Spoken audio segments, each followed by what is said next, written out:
आइए अब वक्त है आईपीओ स्कैन का और हम बात करेंगे कल से खुलने वाले आईपीओ की। इंडो MIM ये है कंपनी जिसका आईपीओ कल खुलने जा रहा है, बंद होगा 27 जुलाई को।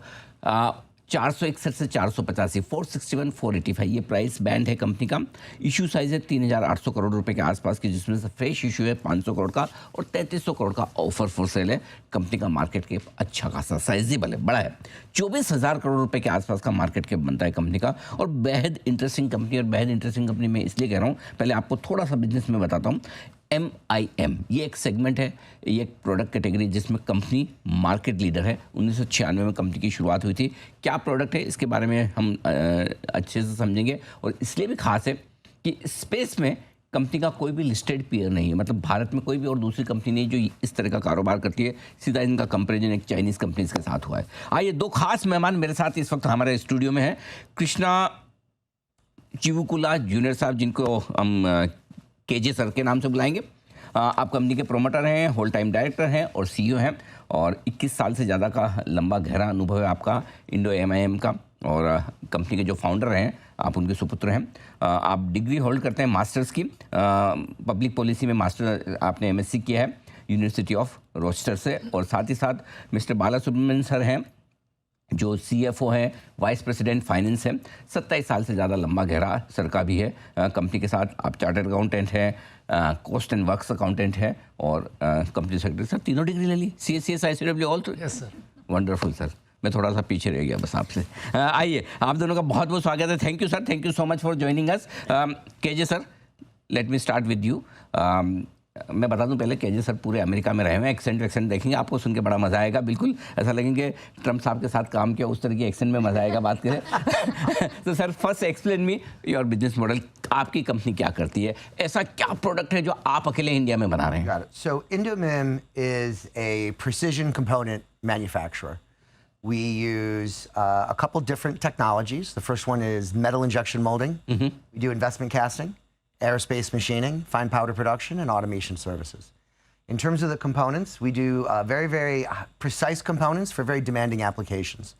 So parts for turbochargers, parts for jet engines, parts for land-based gas turbines, parts for fuel injectors, medical devices, industrial applications, larger parts, smaller parts. You know, for the MIM, usually it's anywhere from 0.04 grams up to about 50 grams. And then the other technologies we do even larger parts where appropriate. Okay sir, apart from promoters, मैंने पढ़ा है कि आपने कुछ stake IIT Madras को भी दिए इन charity. Yes, my father was an IIT Mumbai, IIT Chennai graduate. Okay. Very much a son of the soil. When India liberalized, he came back to India to start these manufacturing businesses, and he feels a tremendous intellectual debt to IIT Chennai for the training, because he really feels and believes that what he learned there is what allowed him to do everything that he's done today. तो sir आप कब? So he wanted to give something back. Oh lovely, so nice, such a noble cause. ये बताएं sir कि आप क्यों वापस America से आ गए? आप तो अभी भी अगर कोई आपको सामने से ना देखे तो ऐसा लगेगा कि मैं किसी अमेरिकन से ही बात कर रहा हूँ। तो इतना बढ़िया करियर, इतनी पढ़ाई करके वापस आ गए आप sir? Maybe that you could give me. What made you come? What made him come? So okay, so I just want. My father? You. Yeah. I was born and raised actually in the United States. Oh. My father went after he graduated from IIT Chennai. He went and studied in the United States, met someone, had kids. So I was born and raised in the United States. Born and raised in USA. Okay. And then he started businesses, and I was working as an economist for many years. And then I joined him in the United States, and then eventually, very quickly, came to India. He joined our manufacturing operations in 2007. Okay. And then I've been living here, working here, of course, with lots of travel. Okay. Ever since. Oh हमको lovely. भी नहीं लग रहा था sir, पहले बार जब आए थे 2006-07 में, हमको नहीं लग रहा था इनको मन लगेगा इधर करके। हाँ, बड़ा मुश्किल काम है आए में। लग गया। स्पेशली ग्रीन कार्ड होल्डर और जो वहाँ बॉर्न एंड ब्रॉट अप है उनके लिए आकर एडजस्ट होना, hats off to you sir. आइए सर, कृष्णा सर थोड़े आपसे, बाला सर आपसे थोड़ा फाइनेंशियल्स पे बात करते हैं। 2-3 चीज़ें। डेट है आपकी कंपनी पे 2000 करोड़ का, इसका क्या प्लान है? क्या कुछ अभी IPO से रिड्यूस कर रहे हैं? और दूसरा ये कि IPO में कौन से इन्वेस्टर्स है जो थोड़ा सेल कर रहे हैं स्टेक और क्यों? सर पहली बात तो हमारा टोटल डेट क्वांटिटी 1000 करोड़ रुपया है अभी। ओके, नेट डेट 1000 करोड़ रुपया है। उसमें से 400 करोड़ रुपया वापस दे देंगे, सो 40% कम हो जाएगा नेट डेट का अमाउंट। वो पहली प्लान है। सेलर्स का हिसाब से देखने से पहले ग्रीन मेडोज इन्वेस्टमेंट बोल के कृष्णा सीनियर, इनका पिताजी का जो स्टार्ट किया हुआ कंपनी इनिशियली है, राइट सर। वो कंपनी 12.5% भेज रहा है अभी। एंड देन उनका बहन अनुराधा कुडूरी बोल के, वो भी फेयरली अर्ली हमारा कंपनी में इन्वेस्ट किए, वो भी अभी भेज रहे हैं, अभी उनका पूरा स्टेक भेज रहे हैं। उसके अलावा IIT चेन्नई को इनको पिताजी 1.5% का शेयर डोनेशन में दिया as a gratitude for making him what he is. Wonderful, so nice. Okay, so उसमें से वो लोग 50% भेज रहे हैं, 0.75% भेज रहे हैं, बाकी 0.75% फ्यूचर के लिए रखेंगे, जब उनको भेजना है तब भेजेंगे। These are the 3 shareholders who are selling. तो एक चीज़ है सर, आप आगे बताएं उससे पहले हमारे दर्शकों को बताना चाहता हूँ, 1.5% स्टेक IIT चेन्नई को KJ सर उनके फादर साहब ने चैरिटी में दी थी, और अब वो उसमें से आधी बेच रहे हैं। ये कई सारे IITians, IIMs, चार्टर्ड अकाउंटेंट्स जो भी लोग हों, उनके लिए एक लेसन है, एक एग्जाम्पल है कि आप अपने अल्मा मैटर के साथ किस तरह से अपना ग्रेटिट्यूड दिखाकर अगर कर पाएँ तो बहुत अच्छी चीज़ है sir. Hats off to you, बहुत बढ़िया काम किया है। अब बताएं सर, हाँ आप बता रहे थे कि तो अब ये जो पैसे आ रहे हैं, कितना डेट कम हो जाएगा, उसके बाद आगे क्या प्लान है? 40% कम हो जाएगा इसकी वजह से डेट का अमाउंट। इसका अलावा इसके बाद हमको जो डेवलपमेंट करना है बेस्ड ऑन ज़रूरत, जितना ज़रूरत होगा उसका हिसाब से हमको कर्जा लेना है तो लेंगे, लेकिन फिलहाल अभी इमीडिएट प्लान नहीं है कि कोई डेट लेना है। इस साल के लिए हमारा प्लान है कि about 450 crore of debt okay we have to take in the current year for meeting the development plans of the current year. KJ sir, आपके प्रोस्पेक्टस में लिखा है कि there is no peer listed in India, कोई ऐसा company है नहीं जो आपका प्रोडक्ट बना। ऐसा क्या खास आपके प्रोडक्ट में, और फिर आप ग्लोबली किसको ये सप्लाई करते हैं इस प्रोडक्ट को? इस प्रोडक्ट में ऐसी क्या खास बात है ऐसा? What is special about it? That's what I thought you were asking. I just wanted to check, right? So I think a couple things. One, it's a very advanced technology, which is at the core of the group, which has only really started to come up in the last 25 years. So we sort of started with that technology very early, developed it in India, which gave us a lot of strategic and commercial advantages, especially in comparison to our Western and even Southeast Asian competition. I think the other thing is my dad was very forward-looking and understood that we needed to figure out ways to be very close to our customers, to give the technical support, to give the hand-holding, to give the right comfort, to source these highly precise components internationally. So that forced us to really think about overseas sales offices and how do we drive business from the United States, Europe, and Southeast Asia into India. A lot of work there, but I think we managed to pull it off very successfully over the past 25 years. Of course, we could always do better. Okay. Continuous improvement is in our name. Okay. And I think the other big thing is our senior management team. Highly dedicated, very loyal, very passionate about this business and the technology. And the senior team, I've been with the company next year 20 years. I'm the most junior member on the senior management. Oh, really? Yep. Everyone else there is 25, 30 years. The CFO is I believe the 8th or 9th employee of the company, still with us today. And when you go through the senior team, it's very much like that only. Oh, wonderful, so nice. Bala sir, दो चीज़ें हैं। आपकी company का business international market से ज़्यादा है। So one, आपके customers भी बाहर ज़्यादा हैं, और दूसरा आपका रॉ मटेरियल की आपकी जो इंपोर्ट करते हैं वो भी बाहर से है। सो ये सब पूरा जो माहौल चलता है मिडिल ईस्ट में चल रहा है, कभी ट्रम्प के टैरिफ का हम सुनते हैं, कभी चाइना का प्रॉब्लम है। So how do you manage this risk in terms of sourcing raw material and selling it to your customers, दोनों तरफ से? सर, पहली बात तो हमारा रॉ मटेरियल का सोर्स आप देखने से predominantly Europe, Japan and America से आता है। यूरोप, जापान, अमेरिका, हमारा मिडिल ईस्ट से कोई संबंध नहीं है। सो चाइना से थोड़ा सा है, लेकिन चाइना का मटेरियल नहीं भी आएगा तो भी हम मैनेज कर सकते हैं। ओके, पहली बात। दूसरा, हमारा नॉर्मल ईयर्स में हमारा 85 to 90% हमारा एक्सपोर्ट्स रहता है।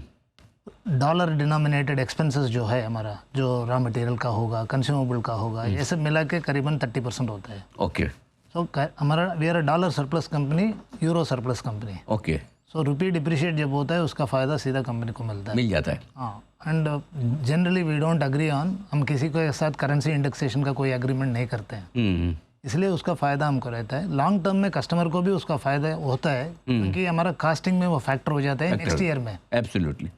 इसलिए हम इसको मैनेज करना बड़ा आसान है। हाँ, एक ही बात है कि जिस ईयर में हमारा थोड़ा डिप्रिसिएशन ज़्यादा होता है, उस ईयर में हम थोड़ा हेजिंग कम करना पड़ता है। करेक्ट। उतना ही है। ओके बाला सर, एक चीज़ और है कि आपके EBITDA मार्जिन लास्ट ईयर 28% से कम होकर थोड़ा 25.5% है।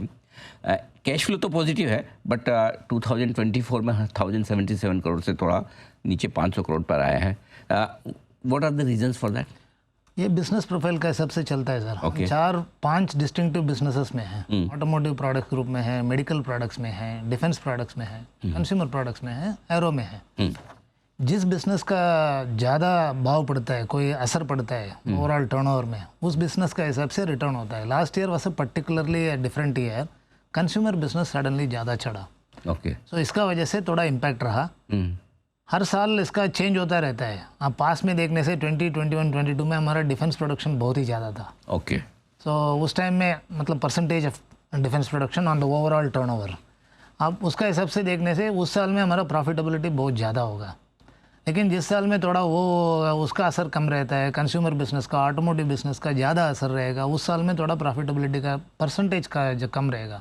लेकिन it will be bottom line accretive. Overall bottom line will go up, but the numbers can be different, the percentages can be different. But आपका चूंकि इंटरनेशनल बिजनेस, बट प्लांट आपके सारे India में ही है? हमारा आउटसाइड भी है, इंडिया में भी है। हमारा प्लान थोड़ा सा हटके है सर। ये अभी जरा समझाए ना सर। अभी जो प्रॉब्लम अभी जो आ रहा है मिडिल ईस्ट में या कहीं और आ रहा है, इसका अनुमान था कृष्णा चिवुकला सीनियर साहब को और इनको बहुत पहले से, क्योंकि बहुत पहले से हमारा टर्नओवर में आप देखने से 60% हमारा यूएस का टर्नओवर था, रफली 20% यूरोप का था। इनका पहले से कहना यह है कि इतना बड़ा टर्नओवर हमको कोई लोकेशन से आता है तो उस लोकेशन में हमारे पास मैन्युफैक्चरिंग फैसिलिटी नहीं होने से लोकल प्रेशर आ सकता है। अच्छा, वो रिस्क हो सकता है। हाँ, वो रिस्क हो सकता है। लोग बोलेंगे हर आदमी को जॉब्स दिए रहे, तो कोई भी आके बोल सकता है ये कंपनी तो कमा रहा है यूएसए में और पूरा का पूरा माल इंडिया में लेके जा रहा है बोल के बोल सकते हैं। और दूसरी प्रॉब्लम यह है कि हर कंट्री में थोड़ा लोकल मैन्युफैक्चरिंग का भी कुछ प्रेशर रहता है। जैसा हम मेक इन इंडिया बोलते हैं, राइट, कुछ प्रोडक्ट ऐसा भी हो सकता है जो मेक इन यूएसए ही करना पड़ता है। Right sir. तो इसीलिए 2016-17 में पहले हम जब डिसाइड किया यूएसए में जाके एक सब्सिडियरी खोले मैन्युफैक्चरिंग का, सो दैट ताकि हम उधर जाके मेड इन यूएसए का जो रिक्वायरमेंट है उसको पहले उधर से एड्रेस करें। ये चॉइस हम कस्टमर को देते हैं। करेक्ट, कि आपको यहाँ से लेना है, यहाँ से लेना है, उधर से लेना है, हर चीज़ का हम कोटिंग करेंगे। जब भी हमारा कस्टमर कोई हमारे पास ड्राइंग लेके आता है उसको कोटेशन देने के लिए बोलता है, हम बोलेंगे इंडिया में बनाने से इसका इतना भाव रहता है, यूएसए में बनाने से इतना भाव रहता है, आप चूज करो कहाँ से लेना है। ये तो बड़ा इंटरेस्टिंग बात है कि इनिशियली जब स्टार्ट किए जी, हम सोचे कि मेडिकल कस्टमर्स और डिफेंस कस्टमर्स ज़्यादातर इसको चूज करेंगे। लेकिन हमारा प्राइस देने के बाद most of the medical customers बोले कि आप इंडिया से ही बनाओ, इंडिया से कोई चिंता नहीं है। I know, I mean US में कॉस्टिंग आपका हमेशा मैन्युफैक्चरिंग का ज़्यादा आएगा, राइट। लेकिन डिफेंस कस्टमर जो है, यूएस का जो डिफेंस कस्टमर है जिसको उसका गवर्नमेंट को सप्लाई करना है, उन लोगों को मेड इन यूएसए का रिक्वायरमेंट है, एब्सोल्युटली, तो वो लोग उधर से लेते हैं। अच्छा सर, एक चीज़ और बताइए, जैसे आपने कहा कि आपका कोई लिस्टेड पेयर इंडिया में है नहीं, आपने जो कंपैरिजन किया एक चाइनीज़ कंपनीज के साथ में किया है, जिंगसू समझिए, आंसू जो भी, हम सर। सो आपके प्रोडक्ट में आप इंडिया में नंबर 1 है, राइट? अकेले लिस्टेड पेयर है इंडिया में नहीं सर, वर्ल्ड में। हाँ, मैं वही पूछ रहा हूँ, वर्ल्ड में भी नंबर 1 है? करेक्ट। अच्छा, कैपेसिटी में, कैपेबिलिटी में, टर्नओवर में, सभी चीज़ में हम ही नंबर 1 है। तो सर ऐसा क्या है प्रोडक्ट में जो दूसरे नहीं बना पा रहे? हाँ सर, ये तो जितना बनाते हैं उतना सीखते हैं। पहली बात, हम तो बहुत फास्ट कंपनी है। बाकी लोग कोटेशन, बाकी लोग सबको ड्राइंग एक साथ मिलता है, बाकी लोग ड्राइंग में डाउट पूछने के पहले हम कोटेशन दे देते हैं। अच्छा, बाकी लोग जब कोटेशन देते हैं उस टाइम में हम सैंपल दे देते हैं, बाकी लोग जब सैंपल देते हैं उस टाइम में हम प्रोडक्शन देते हैं। तो इससे क्या होता है, आपका कस्टमर का जो एक्सपेक्टेशन है वो बढ़ जाता है। जैसे मेरा एज का जितना भी लोग है इंडिया में, आप देखने से हमको एक बैंक स्टेटमेंट चाहिए तो हम रात को जाके, पहले दिन बोलने का है, दूसरा दिन जाके स्टेटमेंट लेने का था। अभी हम में से कोई यंगस्टर को पूछेंगे, किसी को मालूम भी नहीं है कि ऐसा भी कोई सिस्टम था। रात को 12 बजे भी आप स्टेटमेंट प्रिंट आउट करके लेके जा सकते हो। करेक्ट। तो ऐसा ये स्पीड का एक बहुत बड़ा असर पड़ता है, क्योंकि आदमियों का थिंकिंग में असर पड़ता है। तो कस्टमर्स को आदत बन जाता है कि इस कंपनी के पास आप आने से बहुत जल्दी मिल जाएगा, ये पहली बात है। दूसरा, जब आप फास्ट करते हैं ज़्यादा काम आपके पास आता है, ज़्यादा काम आपके पास आता है, ज़्यादा सीखते हैं। तो हमारा एक्सपीरियंस इतना ज़्यादा है, बाकी लोग सोच भी नहीं सकते हैं। कभी कभी हम किसी को इंटरव्यू करते हैं, सिंगापुर से कोई टूल मेकर को इंटरव्यू करते हैं, वो 10 साल में हम 15 टूल बनाया, 20 टूल बनाया बोलेंगे। मेरा 2 साल का एक्सपीरियंस लड़का जो मेरा कंपनी में काम करता है टूल मेकर, वो 1 साल में 10 टूल बनाता है। हाँ, जितना आपका तजुर्बा ज़्यादा बढ़ता है उतना आपका क्या एक्सपर्टाइज बढ़ता है। सो जो काम इंडोमिम कर सकता है, जो प्रोडक्ट हम डेवलप कर सकते हैं, बाकी कोई कर नहीं सकता है। इसीलिए हमारा customers demand is becoming more and more. Absolutely sir, आपका तजुर्बा आपने कब किया है सीए, कौन से साल में? I did in 1987 sir. आप मेरे से सीनियर हैं, 6 साल सीनियर आप मेरे से। बिल्कुल वंडरफुल सर, मज़ा है आपकी कंपनी के बारे में एकदम समझ के। मैं वैल्यूएशन पे सवाल नहीं पूछूंगा क्योंकि 44 का पी मल्टीपल किसी को कम किसी को ज़्यादा लग सकता है, बट आपके लिस्टेड पीयर्स है नहीं, जो ग्रोथ है आई एम श्योर। सर कुछ कहना चाहें, would you like to speak something on valuation sir? I don't know. I think it's well valued. I think we're very happy with how the markets are looking at Indomim and the group. I think it's going to be very exciting. This is it's the end of one journey and the beginning of another. So, very special time. Absolutely, sir. Many compliments and congratulations on your IPO. और I wish super duper hit successful IPO. आपकी capital market की inning की शुरुआत हो रही है एक successful, और आप अपने लिए अपने शेयर होल्डर्स के लिए बहुत बहुत वेल्थ बनाएं, हमारी शुभकामनाएं। एंड इतनी बहुत बढ़िया बेहतरीन कंपनी बनाने के लिए आपको एक बार फिर से थोड़ा सा बोलूं सर? जी सर, प्लीज़ प्लीज़ प्लीज़। हमारा कैपेसिटी यूटिलाइजेशन आप देखने से अभी 40% is there in MIM capacity. Okay, इस टाइम में हम EBITDA पॉजिटिव है, कंफर्टेबली पॉजिटिव है। एब्सोल्युटली 40% कैपेसिटी पे 40% कैपेसिटी यूटिलाइजेशन अभी है। इसका मतलब, इसका रीज़न ये है कि हम इतना ज़्यादा प्रोडक्टिविटी का ऊपर काम किया, मिशन ऐड करे बगैर हम इधर आए। लेकिन उसका असर ये नहीं है, उसका असर ये है कि जब कैपेसिटी यूटिलाइजेशन 60% होगा, 70% होगा, EBITDA तक सब कॉमन रहता है। उसके बाद का जो है वो रिटर्न ऑन कैपिटल है, उसका मल्टीप्लायर साइज का जो बेनिफिट मिलेगा। सर इसका मतलब ये है कि अभी आप 40% कैपेसिटी पे, तो फिर आपको अभी नियर फ्यूचर में तो कुछ कैपेक्स करने की ज़रूरत ही नहीं है होगा। इसका ये है कि हमारा 3 डिफरेंट बिजनेस है, 4 डिफरेंट बिजनेस है हमारा। मेटल इंजेक्शन मोल्डिंग एक बिजनेस है जिसका 60% है, इन्वेस्टमेंट कास्टिंग बिजनेस है उसका 20% है, 10% हम मशीनिंग का काम कर रहे हैं। सो मशीनिंग और इन्वेस्टमेंट कास्टिंग बिजनेस में हमारा थोड़ा इन्वेस्टमेंट का ज़रूरत है, वही कैपिटल कैपेक्स में है अभी। Okay, as far as MIM is concern, अभी 1 या 2 साल के लिए कम से कम यू हैव इनफ जरूरत कैपेसिटी। नहीं रहेगा, लेकिन क्या पता डिमांड इतना ज़्यादा बढ़ जाएगा, ये तो करना पड़ेगा, तो अच्छा बात है। अच्छा सर, कितना रेवेन्यू इंडिया से और कितना बाहर से? Last year was particularly rewarding for India, थोड़ा ज़्यादा ही हमको मेहरबान रहा इंडिया का। इंडिया से आ रहा है, बढ़ रहा है बिजनेस। 76% 24% इंडिया का था, लवली, नाइस। 76% बाहर का था। उससे पहले तक आप देखने से करीबन 85% आउटसाइड है, 15% इंडिया का था। Wonderful, thank you so much sir. Thank you, sir. KG sir and Bala sir, बहुत बहुत शुक्रिया आपका, thank you so much taking your time out and speaking to us, and I wish you all the success for your IPO। Thank you, sir. Thank you so much. Sir, thank you sir.